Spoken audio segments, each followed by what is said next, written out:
everyone, my name is Aryan Luis Inanog from Grade 8 Carson.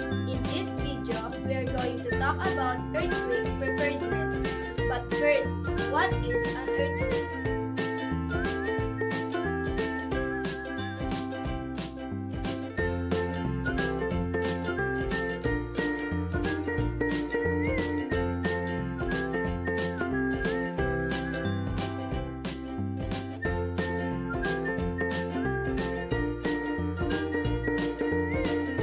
Why do we need to prepare for earthquakes?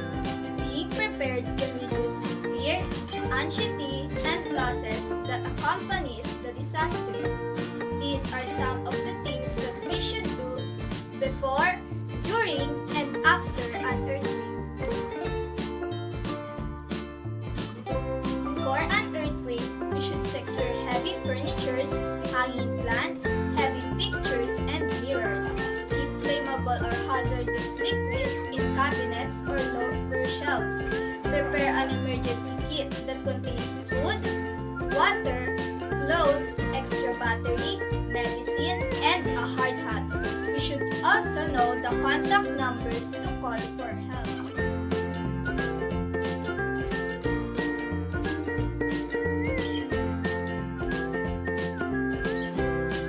When you're indoors, first is we need to perform the dock, cover, and hold. Stay away from things that may fall on you, such as heavy furniture. Stay away from kitchen because sharp and dangerous things are found in there. And lastly, don't attempt to go outside because you might fall and injure yourself in the process.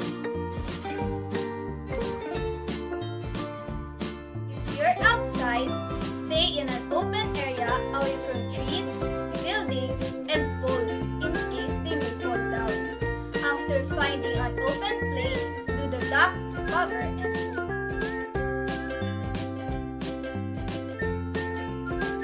After an earthquake, we should stay calm and help others. We should look out for aftershocks, be updated, and listen to the information provided by the authorities.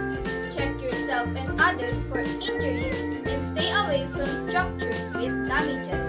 And finally, wear clothing that can protect you from debris and broken glass.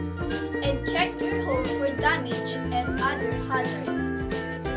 These are a few things that we should do before, during, and after an earthquake.